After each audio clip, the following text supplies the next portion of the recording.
Muy bienvenidos a la tercera sección de nuestra clase Principios de Interpretación Profética. Hoy nos corresponde entrar en el principio número 9. Principio número 9. De paso, este es un principio de suma importancia. No que los anteriores no, pero allá van a ver a qué me refiero. Que nos va a ser de mucha ayuda en la interpretación de pasajes que tienen que ver con acontecimientos finales que tal vez por mucho tiempo nos han complicado la vida, el no entenderlos como quisiéramos. El principio dice así: al aplicar profecías del Antiguo Testamento en el Nuevo Testamento, o del Nuevo Testamento para acá, hay que considerar cuidadosamente el contexto histórico y teológico de las mismas. Repito el principio. Al aplicar profecías del Antiguo Testamento en el Nuevo Testamento, o de allí hacia acá, hay que considerar cuidadosamente el contexto histórico y teológico de las mismas. Pienso que una de las mejores formas de entender este principio es con un ejemplo de un texto que le ha complicado la vida a muchas personas y que en verdad no tiene por qué. Me refiero a Isaías 65, versículos 17, Isaías 65. El versículo 17. Dice así: porque aquí yo crearé nuevos cielos y nueva tierra, y de lo primero no habrá memoria, ni más vendrá el pensamiento. Noten, ¿de qué estamos hablando aquí? Cielos nuevos y tierra nueva. Cielos nuevos y tierra nueva. Porque aquí yo crearé nuevos cielos y nueva tierra, y de lo primero no habrá memoria, ni más vendrá el pensamiento.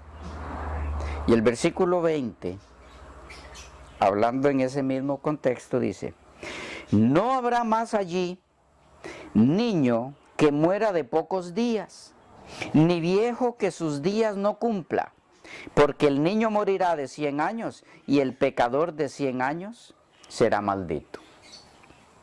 No habrá más allí niño que muera de pocos días, ni viejo que sus días no cumpla, porque el niño morirá de 100 años, y el pecador de 100 años será maldito. Tal vez haga una aclaración aquí.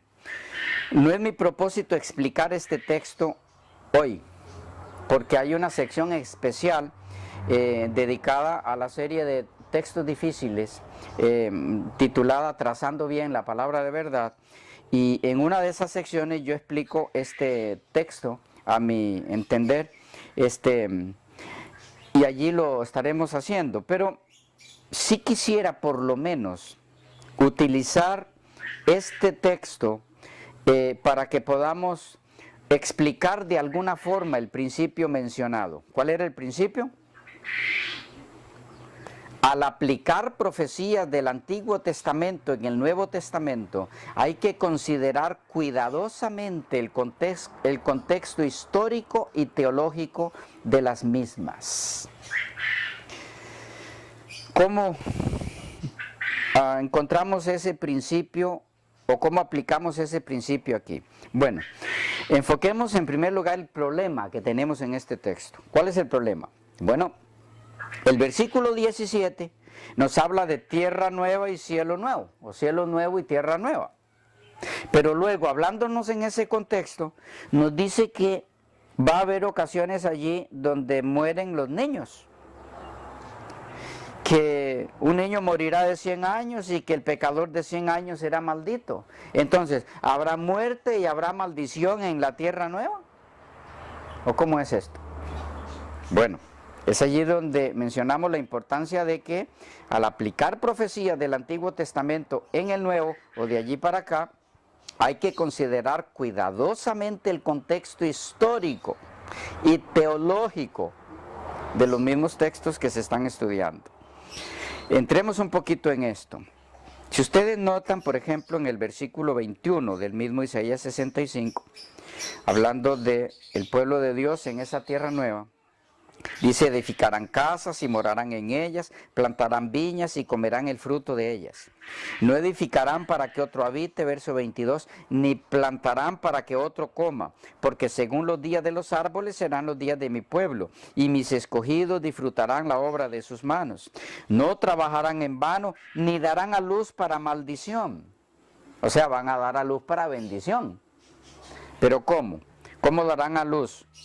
Si el contexto en el que estamos aquí aparentemente es tierra nueva. Entonces va a haber nacimientos en la tierra nueva. ¿Cómo? Si Jesús dijo que a partir de la resurrección los redimidos serán como ángeles, ni se casan ni se dan en matrimonio. Entonces, ¿cómo van a nacer hijos? Bueno, es parte de lo que necesitamos aclarar aquí.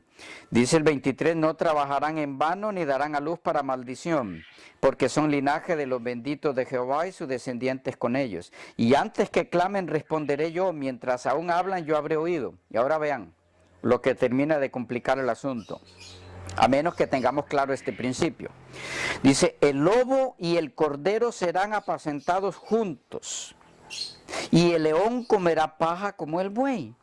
Y el polvo será el alimento de la serpiente. No afligirán ni harán mal en todo mi santo monte, dijo Jehová. Ok, vamos por partes, hermanos y amigos queridos.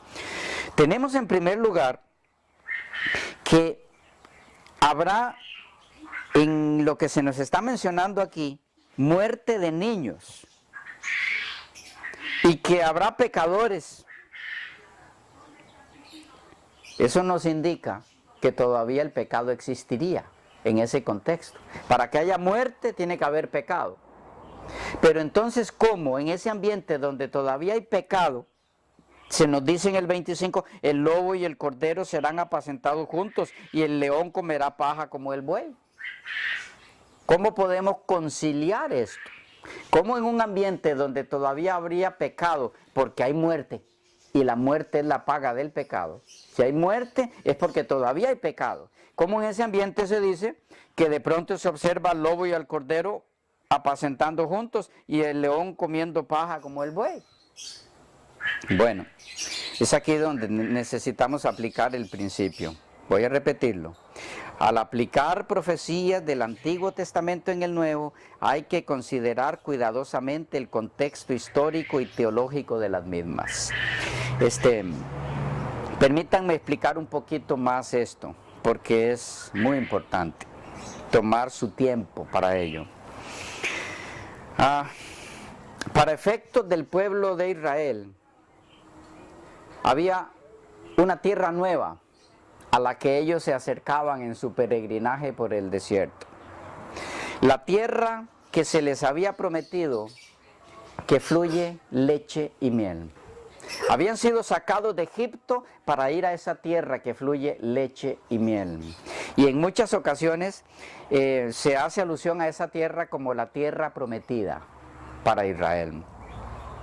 Pero además hay en las Escrituras alusión a la tierra prometida para el pueblo de Dios, para los redimidos, conocida como tierra nueva, relacionada con cielos nuevos también. Digamos esto de otra forma. Según la Biblia, no es lo mismo la tierra que se le prometió a Israel como tierra nueva para ellos, donde encontrarían leche y miel, que la tierra nueva para los redimidos, donde ya no habría pecado.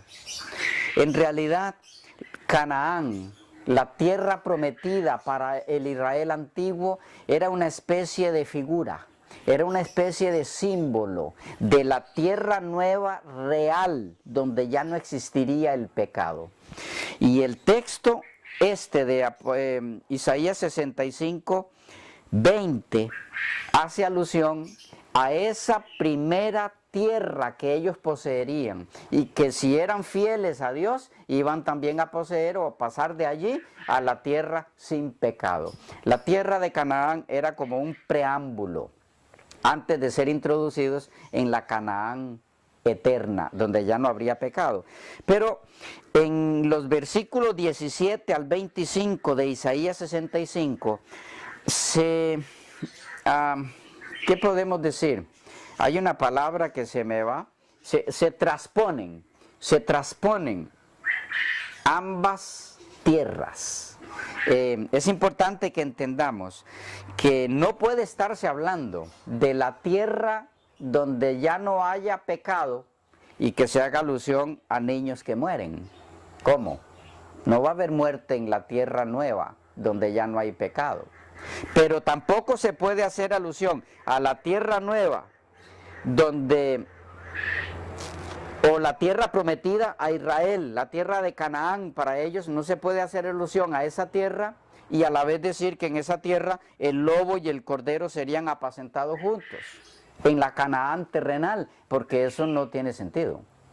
Bien, es más, ellos no esperarían nunca eso, que pudieran al llegar a Canaán ver el lobo y el cordero juntos, o el lobo comiendo paja como el buey, porque eso se daría únicamente cuando el pecado sea erradicado. Entonces, ¿cómo afrontamos esto? Simplemente hay profecías aquí para Israel que se cumplirían en la tierra de Canaán, pero hay a la vez en esta porción profecías para el nuevo Israel de Dios que se cumplirían en la tierra nueva donde ya no hay pecado. ¿Cuáles serían las profecías que se cumplirían en la tierra de Canaán donde todavía habría pecado? La del versículo 20, donde dice: no habrá más allí niño que muera de pocos días, ni viejo que sus días no cumpla, porque el niño morirá de 100 años y el pecador de 100 años será maldito.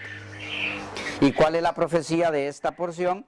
Que se cumpliría, pero en la tierra nueva real, de la que la tierra de Canaán sería nomás una figura, un símbolo, la del versículo 25. El lobo y el cordero serán apacentados juntos, el león comerá paja como el buey, etcétera. Porque eso solo puede darse cuando ya no existe el pecado. De paso, en la tierra de Canaán se cumplirían también lo alusivo a los versículos 22, no edificarán para que otro habite, ni plantarán para que otro coma, porque, o más bien el versículo 23, no trabajarán en vano, ni darán a luz para maldición. ¿Ok? Porque habría nacimientos en la tierra de Canaán, por supuesto que sí. Pero no habrá nacimientos en la tierra nueva, no habrá matrimonios que produzcan nacimientos, según la indicación de Jesús, de que serían como ángeles a partir de la resurrección. Entonces, ¿qué quiere decir el versículo 20?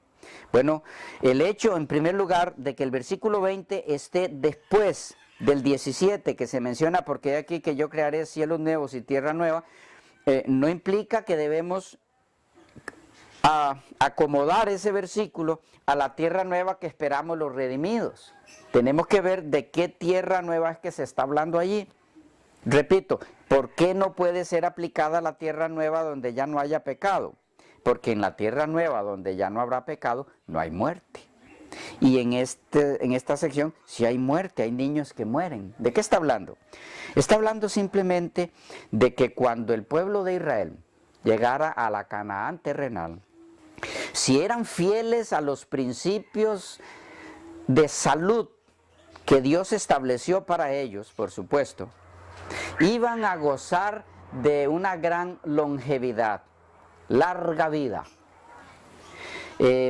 Si nos acercamos al versículo 20, en una traducción un poquito distinta a la que encontramos generalmente en la mayoría de las versiones, van a encontrar que algunos estudiosos de la Biblia nos presentan una traducción un poquito distinta que quisiera compartir con ustedes y que nos ayude a entender el texto. Va así: no habrá más allí niño, bueno, vamos a leerlo como está en la del 60 primero. No habrá más allí niño que muera de pocos días, ni viejo que sus días no cumpla, porque el niño morirá de 100 años y el pecador de 100 años será maldito. Pero la siguiente traducción, hecha por algunos estudiosos, aclara mucho mejor el texto y es un poco más fiel al texto original. Diría: no habrá más allí niño que muera de pocos días, ni viejo que sus días no cumpla, porque Porque morir a los 100 años es morir niño. Porque morir a los 100 años es morir niño. Y donde dice, y el pecador de 100 años será maldito, en verdad una traducción más cercana es, y no llegar a los 100 años será señal de maldición. Y no llegar a los 100 años será señal de maldición. ¿Qué es lo que hay ahí? Simplemente una profecía de longevidad para los hijos de Israel. Es decir, al llegar a Canaán, el pueblo de Israel, si se sujetaba a las normas de salud que Dios le dio y a todas las ordenanzas en obediencia a su palabra, Dios estaba comprometiéndose con Israel de que se reduciría en gran medida la mortalidad infantil.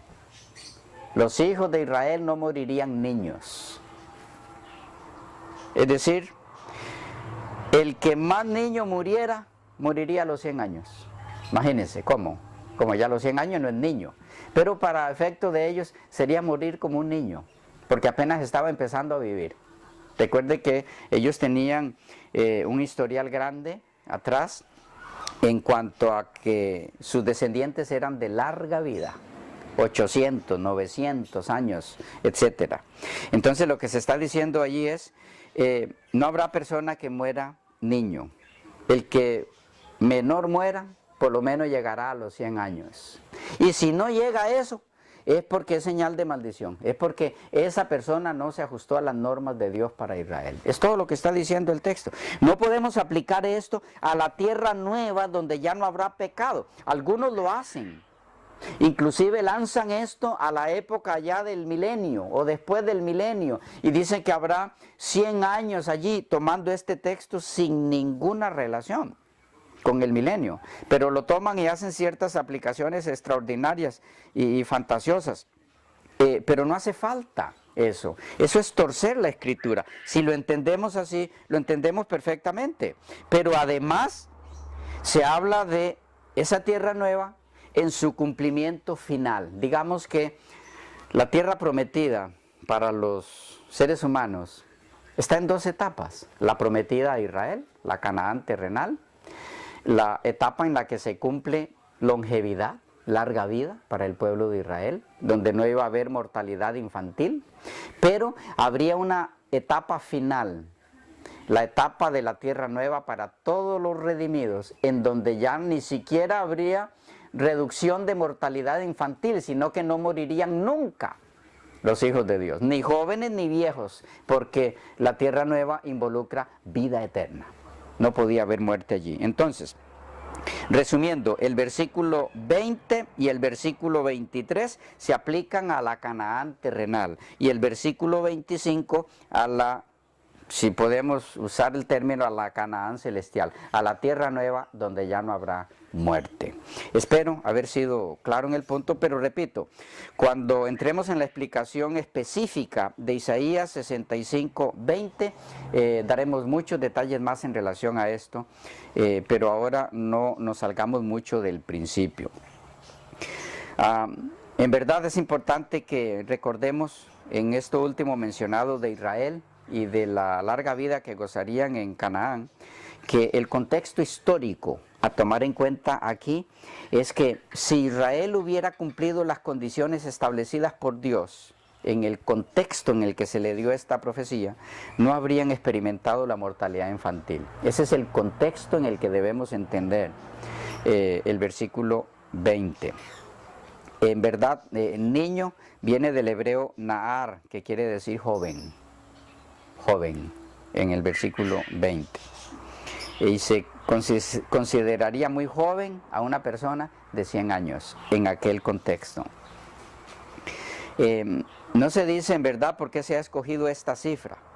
Sin duda, nos dice el comentario bíblico adventista, el tomo 4, la página 371, se trata de un número, hablando de los 100 años, un número redondo, que en tiempos de Isaías representaba una vida muy larga, según Salmo 90:10, cuyo autor podría haber sido Moisés. La vida normal del hombre era de 70 años. Unos pocos alcanzaban los 80. De los reyes de Judá, desde Roboán hasta Joacín, cuyos años de vida pueden calcularse, se obtiene un promedio de 47 años. Por eso puede deducirse que 100 años en tiempo de Isaías sería una vida mucho más larga que la que comúnmente podría aspirar el término medio de los humanos. Para resumir con eso. Y el contexto teológico de los cielos nuevos y la tierra nueva en tal versículo o porción de Isaías, ¿cuál sería? Según el mismo comentario en la página 370, Comentario Bíblico Adventista, tomo 4, página 370, dice así: Isaías describe el cielo nuevo y la tierra nueva como habrían sido si se hubiese cumplido el plan divino para Israel. La resurrección y la inmortalidad habrían sido precedidas por un período durante el cual la observancia de las leyes de Dios y la cooperación con el programa divino habrían eliminado en gran medida la enfermedad y la muerte prematura. Pero no del todo, porque eso solo sería en la tierra nueva donde ya no habría pecado. Bien, avancemos y cuando analicemos Isaías 65:20 en sí como texto, estaremos ampliando sobre esto.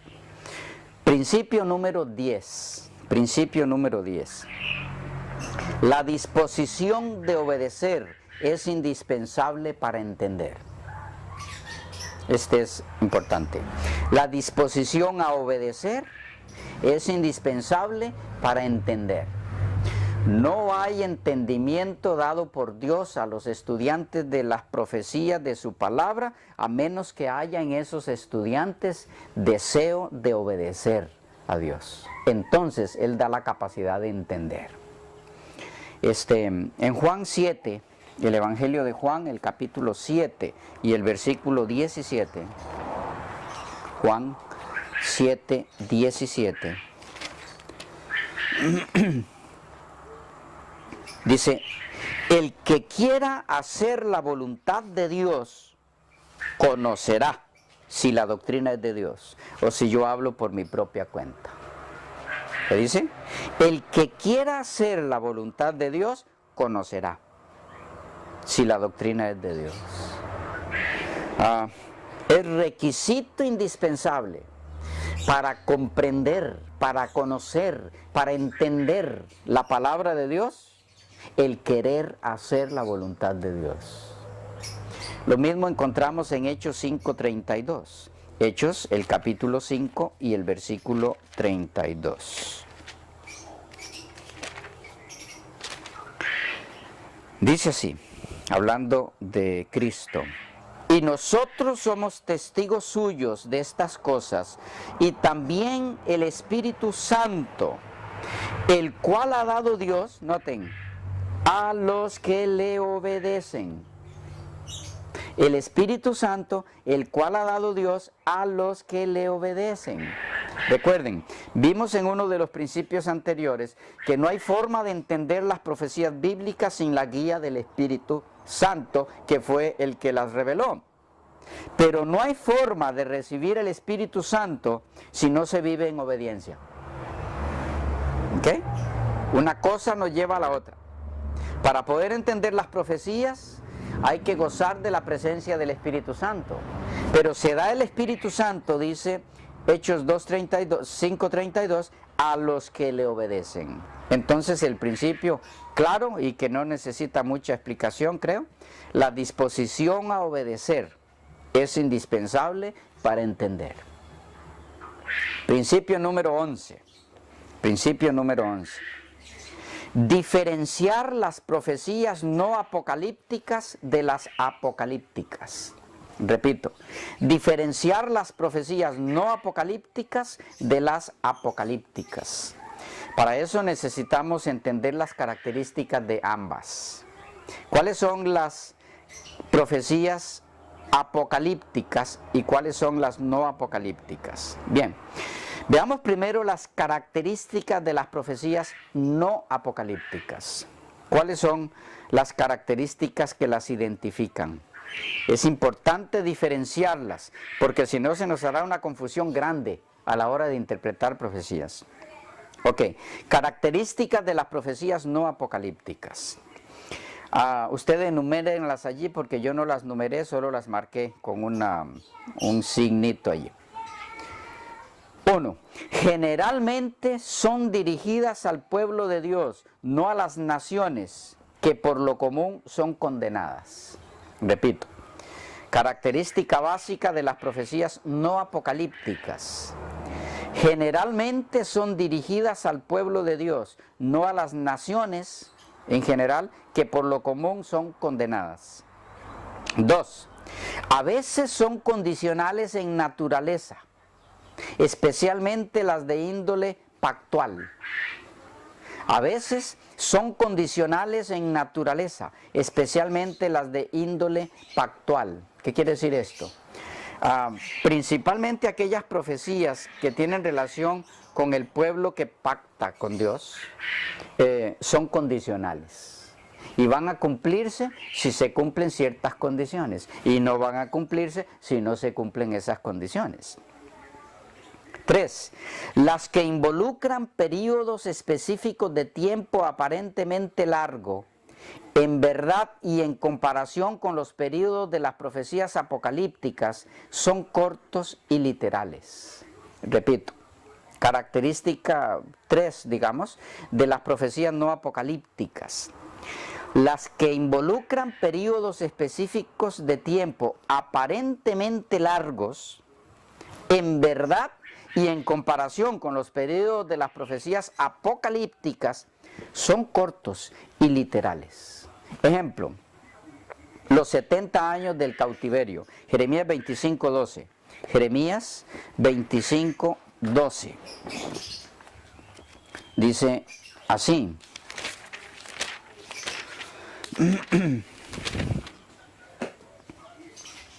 Y cuando sean cumplidos los 70 años, castigaré al rey de Babilonia y a aquella nación por su maldad, ha dicho Jehová, y a la tierra de los caldeos, y la convertiré en desiertos para siempre.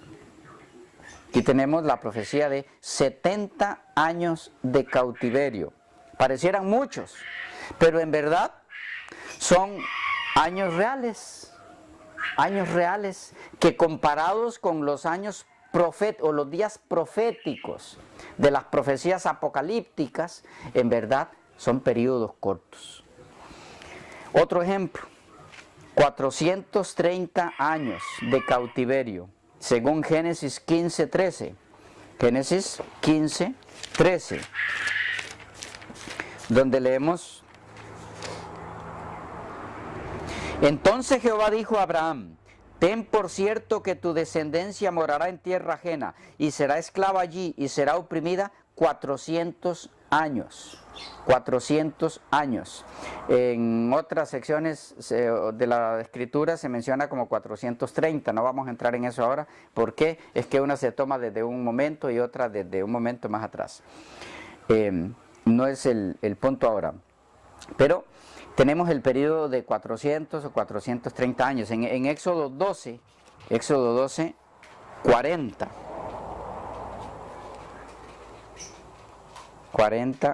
y 41, dice: el tiempo que los hijos de Israel habitaron en Egipto fue 430 años.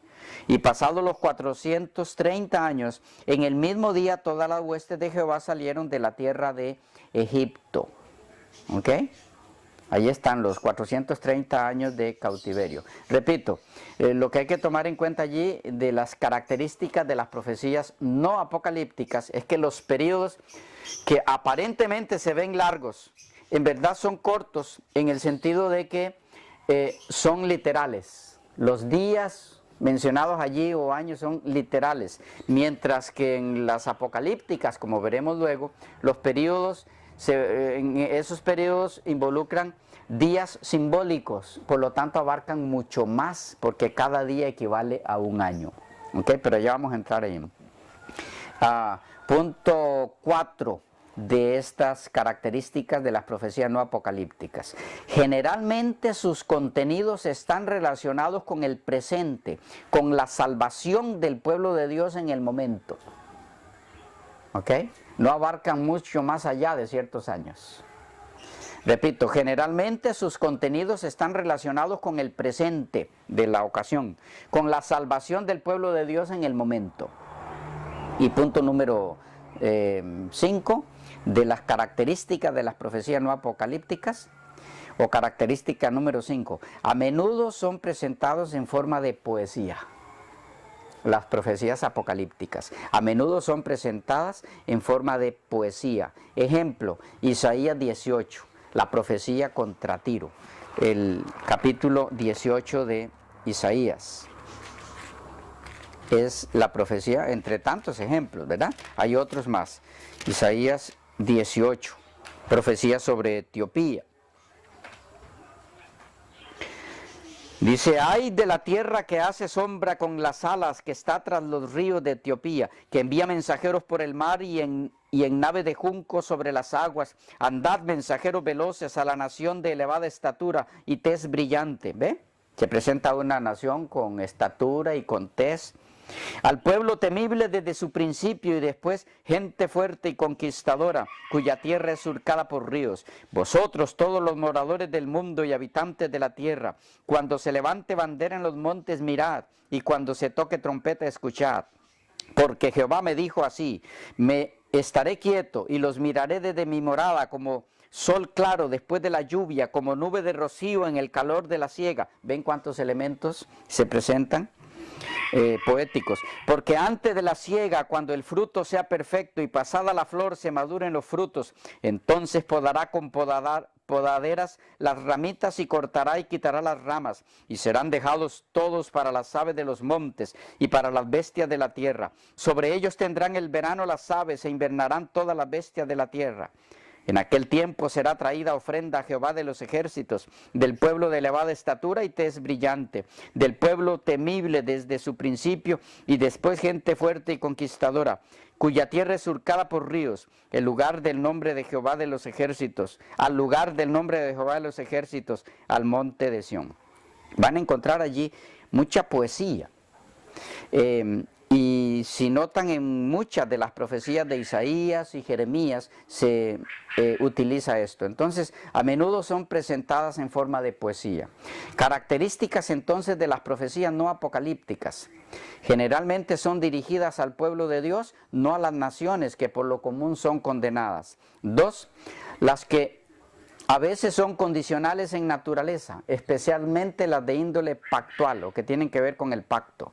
3, las que involucran periodos específicos de tiempo, aparentemente largos, en verdad, y en comparación con los periodos de las profecías apocalípticas, son cortos y literales. 4, generalmente sus contenidos están relacionados con el presente, con la salvación del pueblo de Dios en el momento. Y última, a menudo son presentadas en forma de poesía. Y esto nos lleva a las características de las profecías apocalípticas para poder diferenciarlas. Pero las vemos en la siguiente sección porque se nos fue el tiempo. Que Dios les bendiga.